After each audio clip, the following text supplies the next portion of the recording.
आज का ये एपिसोड शुरू करने से पहले एक छोटी सी बात। क्या आप भी अपना पॉडकास्ट बनाने की सोच रहे हैं? तो एंकर ट्राई कीजिए। ये पॉडकास्ट बनाने का सबसे आसान तरीका है। नंबर एक, ये फ्री है। नंबर दो, इसमें कई सारे ऐसे टूल्स हैं जो आपको अपने फोन और कंप्यूटर पर रिकॉर्ड और एडिट करने की फैसिलिटी देते हैं। नंबर तीन, आप अपने पॉडकास्ट को डिस्ट्रीब्यूट भी कर सकते हैं, जिससे इसे स्पॉटिफाई और दूसरे प्लेटफॉर्म पर सुना जा सके।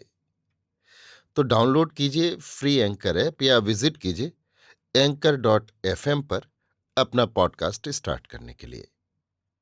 ये तो थी एक छोटी सी जानकारी, और अब शुरू करते हैं एपिसोड का सिलसिला। तो आज के एपिसोड में लीजिए सुनिए रविंद्रनाथ टैगोर के लिखे उपन्यास गोरा के 63वें भाग को मेरी यानी समीर गोस्वामी की आवाज में। सुचरिता के सामने खुलकर मन लगाकर जैसे गोरा ने बात की है, वैसे और किसी के आगे नहीं की। अब तक वो अपने श्रोताओं के सामने केवल अपने वाक मत और उपदेश ही रखता आया था। अब सुचरिता के सम्मुख उसने स्वयं अपने को निकाल कर रख दिया था। इस आत्म प्रकाश के आनंद में उसके सारे मत और संकल्प न केवल एक शक्ति से बल्कि एक रस से भर उठे। एक सौंदर्य श्री ने उसके जीवन को घेर लिया। उसकी तपस्या पर मानो सहसा देवताओं ने अमृत बरसा दिया था। पिछले कुछ दिनों से गोरा प्रतिदिन इसी आनंद के आवेश से भरकर कुछ सोचे बिना सुचरिता के पास आता था। लेकिन आज हरिमोहिनी की बात सुनकर एकाएक उसे ध्यान हुआ कि ऐसी ही मुग्धता के लिए एक दिन उसने विनय का कैसा मजाक उड़ाया था और तिरस्कार किया था। आज अनजाने ही उसी परिस्थिति में आकर वो चौंक उठा। अनजान जगह में बेहोश सोया हुआ व्यक्ति धक्का खाकर जैसे हड़बड़ाकर उठता है, वैसे ही गोरा अपनी सारी शक्ति लगाकर अपने को सजग करने लगा। वो बराबर ये प्रचार करता आया था कि पृथ्वी पर अनेक प्रबल जातियों का संपूर्ण विनाश हो गया। भारत ही केवल संयम और दृढ़ता से नियम पालन के कारण सदियों से प्रतिकूल शक्तियों के आघात सहता हुआ अपने को बचाए रख सका है। उस नियम में जरा सी भी शिथिलता स्वीकार करने को वो तैयार नहीं था। उसका कहना था, भारतवर्ष का सभी कुछ लूटा जा रहा है, लेकिन अपने जिस प्राण पुरुष को उसने इस सब कड़े नियम संयम के भीतर छिपाकर रखा है, उस तक किसी अत्याचारी राजा का वार पहुंच ही नहीं सकता। जब तक हम लोग दूसरी जाति के अधीन हैं, तब तक हमें अपने नियमों को और दृढ़तापूर्वक मानना होगा। अच्छे बुरे के विवेचन का समय अभी नहीं है। जो व्यक्ति भंवर में फंसकर मृत्यु के मुंह की ओर बहा जा रहा हो, वो जिस किसी चीज के सहारे अपने को बचा सकता हो, उसी को पकड़ता है। ये नहीं सोचता कि वो चीज सुंदर है या कुरूप। गोरा हमेशा से यही बात कहता आया था। आज भी उसके पास कहने को यही था। हरिमोहिनी ने जब गोरा के आचरण की निंदा की, तब मानो अंकुश की चोट से गजराज तड़प उठा। गोरा जब अपने घर पहुंचा, तब दरवाजे के सामने सड़क में बेंच लगाकर महिम नंगे बदन बैठे तंबाकू खा रहे थे। आज उनके ऑफिस की छुट्टी थी। गोरा को भीतर जाते देखकर उन्होंने भी उसके पीछे जाकर पुकार कर कहा, गोरा, एक बात है, सुनते जाओ। गोरा को अपने कमरे में ले जाकर महिम ने पूछा, बुरा मत मानना भाई, पहले पूछ लूं कि तुम्हें भी कहीं विनय की छूत तो नहीं लग गई, उस इलाके में बार बार आना जाना जो होने लगा है। गोरा का चेहरा लाल हो उठा। वो बोला, कोई डर नहीं है। महिम ने कहा, जैसे ढंग देखता हूं कुछ नहीं कहा जा सकता। तुम सोचते हो वो एक खाने की चीज है जिसे मजे से निगलकर फिर लौट आया जा सकेगा, लेकिन उसी के भीतर बंसी लगी है।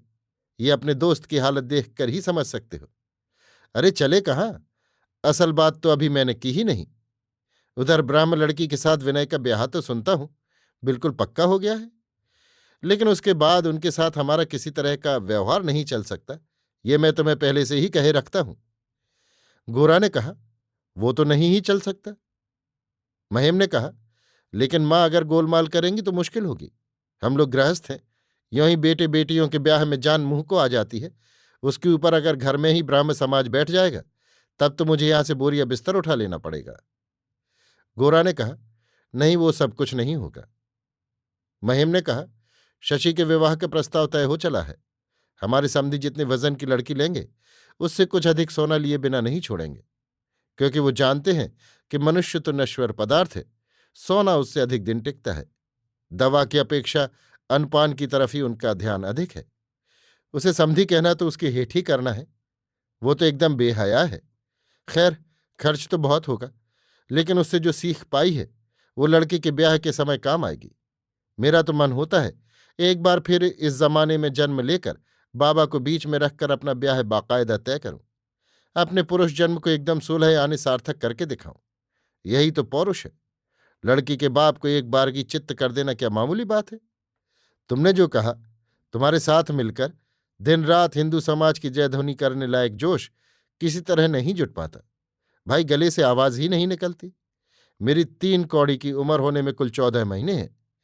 पहली लड़की को जन्म देने की भूल का सुधार करने में सहधर्मिणी ने लंबा समय लिया, लेकिन जो हो, उसके विवाह का समय होने तक सब लोग मिलकर हिंदू समाज को ताज़ा रखो। फिर उसके बाद देश के लोग चाहे मुसलमान हों चाहे क्रिस्तान, मुझे कोई मतलब नहीं। गोरा कोट कर खड़े होते देख महिम बोले, इसीलिए मैं कह रहा था, शशि के विवाह पर विनय को निमंत्रण देने से नहीं चलेगा। उस वक्त इस बात को लेकर कोई हंगामा मचे, ये नहीं होने देना होगा। मां को तुम अभी से सावधान कर रखना। मां के कमरे में जाकर गोरा ने देखा, आनंदमयी फर्श पर बैठी आंखों पर चश्मा चढ़ाए एक कॉपी लिए हुए कुछ लिख रही हैं। गोरा को देखकर चश्मा उतारकर कॉपी बंद कर उन्होंने कहा, बैठो। गोरा के बैठने पर आनंदमयी ने कहा, तुम्हारे साथ मुझे एक सलाह करनी है। विनय के ब्याह की खबर तो सुन चुके हो? गोरा चुप रहा। आनंदमयी ने कहा, विनय के चाचा नाराज हो गए हैं, वे लोग कोई ना आवेंगे। उधर परेश बाबू के घर में भी इस ब्याह के होने में संदेह है। विनय को ही दोनों ओर का सारा बंदोबस्त करना होगा। इसी से मैं कह रही थी कि हमारे उत्तर के हिस्से का घर तो किराए पर उठा हुआ है, उसके ऊपरी खंड का किराएदार चला गया है। उसी दूसरे खंड में अगर विनय के ब्याह का प्रबंध किया जाए तो बड़ी सुविधा होगी। गोरा, क्या सुविधा होगी? आनंदमयी, मैं न रहूंगी तो उसके ब्याह में सब देखे सुनेगा कौन? वो तो बड़ी आफत में पड़ जाएगा। उस घर में अगर ब्याह ठीक हो जाए तो मैं इसी घर से सब ठीक ठाक इंतजाम कर दे सकती हूं। कुछ झंझट न करना होगा। गोरा, ये न होगा मां। आनंदमयी, क्यों ना होगा? तुम्हारे पिता को मैंने राजी कर लिया है। गोरा, नहीं मां, ये ब्याह यहां ना हो सकेगा। मैं कहता हूं, मेरी बात सुनो। आनंदमयी, क्यों? विनय तो उन लोगों के मन से ब्याह नहीं कर रहा है। गोरा, ये सब बहस की बातें हैं। समाज के साथ वकालत नहीं चलेगी। विनय की जो खुशी हो सो करे। हम इस ब्याह को नहीं मान सकते। कलकत्ता शहर इतना बड़ा है, यहां घरों की तो कमी नहीं है। उसका अपना डेरा ही खाली है। आनंदमयी ये जानती थी कि घर बहुत मिल सकते हैं, लेकिन विनय सभी बंधु परिजनों से परित्यक्त होकर अनाथों की तरह किसी तरह किराए के घर में विवाह कर्म पूरा करे, ये उनके मन को अखर रहा था।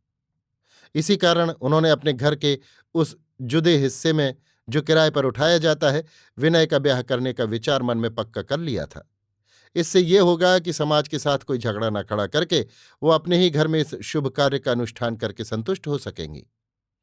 गोरा की दृढ़ आपत्ति देखकर लंबी सांस छोड़कर उन्हीं से कहा, तुम लोगों को अगर इतना नापसंद है तो दूसरी ही जगह किराए का घर ठीक करना होगा, लेकिन उससे मेरी बड़ी खींचतान होगी। खैर, जब ये हो ही नहीं सकता तब इसके लिए सोच करना वृथा है। गोरा ने कहा, मां, इस ब्याह में तुम शामिल होगी तो बात नहीं बनेगी। आनंदमयी, ये कैसी बात है गोरा? तू कहता क्या है? अपने विनय के ब्याह में मैं ना शामिल होंगी तो और कौन होगा? गोरा, ये किसी तरह ना हो सकेगा मां। आनंदमयी, गोरा, विनय के साथ तेरा मत ना मिले तो कोई बात नहीं, लेकिन इसी के लिए क्या उसके साथ शत्रुता करनी चाहिए? गोरा कुछ उत्तेजित हो उठकर कहने लगा, मां, ये तुम अन्याय की बात कह रही हो। आज जो मैं विनय के ब्याह में हंसी खुशी के साथ शामिल नहीं हो सकता, ये मेरे लिए सुख की बात नहीं है। विनय को मैं कितना चाहता हूं ये बात और कोई भले ही ना जाने, तुम तो जानती हो। किंतु मां, ये स्नेह की बात नहीं है। इसके भीतर शत्रुता मित्रता रत्ती भर नहीं है। विनय इसके सब फलाफल को जानबूझकर ही काम करने जा रहा है। हमने उसे नहीं छोड़ा, उसी ने हम लोगों को छोड़ दिया है। अतएव इस समय जो विच्छेद हुआ है उससे उसे ऐसी कोई चोट न पहुंचेगी जो उसकी प्रत्याशा से परे हो। आनंदमयी, गोरा, ये ठीक है कि विनय जानता है कि इस ब्याह में तुम्हारे साथ उसका किसी तरह का संबंध नहीं रहेगा, किंतु ये भी वो निश्चय जानता है कि इस शुभ कर्म में मैं उसको किसी तरह त्याग न कर सकूंगी। उसकी स्त्री को मैं आशीर्वाद करके घर में न लाऊंगी, ये बात अगर विनय समझता तो मैं सच कहती हूं वो प्राण निकल जाने पर भी ब्याह न कर सकता। मैं क्या विनय के मन को जानती नहीं? ये कहकर आनंदमयी ने आंख के किनारे से एक बूंद आंसू पोंछ डाला। विनय के लिए गोरा के मन में जो गहरी वेदना थी वो उन्मथित हो उठी। तथापि उसने कहा, मां, तुम समाज में हो और समाज के निकट ऋणी हो, ये बात तुम्हें याद रखनी होगी। आनंदमयी ने कहा, गोरा, मैं तो तुमसे बार बार कह चुकी हूं कि समाज के साथ मेरा संबंध बहुत दिनों से टूट चुका है। उसके लिए समाज मुझे घृणा करता है और मैं भी उससे दूर रहती हूं। गोरा, मां, तुम्हारी इस बात से मुझे सबसे अधिक चोट पहुंचती है। आनंदमयी ने अपनी अश्रुधाराक्रांत स्निग्ध दृष्टि से गोरा के सारे शरीर को छूकर कहा, बच्चा, ईश्वर जानते हैं तुम्हें इस आघात से बचाने की शक्ति मुझमें नहीं है। गोरा ने उठ खड़े होकर कहा, तो फिर मुझे क्या करना होगा सो तुमसे कहूं। मैं विनय के पास जाता हूं, उससे कहूंगा तुमको अपने ब्याह के मामले में लपेटकर वो समाज के साथ तुम्हारे विच्छेद को और भी न बढ़ावे, क्योंकि ये उसका अत्यंत अन्याय और स्वार्थपरता का काम होगा।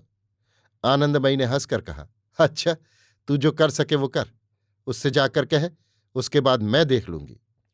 गोरा के चले जाने पर आनंदमयी बहुत देर तक बैठी बैठी सोचती रही। उसके बाद धीरे धीरे उठकर अपने स्वामी के रहने के स्थान को चली गई। आज एकादशी थी, इसलिए कृष्णदयाल ने भोजन बनाने का कोई आयोजन नहीं किया था। उन्हें घेरंड संगीता का एक नया बंगला अनुवाद मिल गया था। उसी को हाथ में लिए वो एक मृगशाला पर बैठे पाठ कर रहे थे। आनंदमयी को देखकर वो असमंजस में पड़ गए।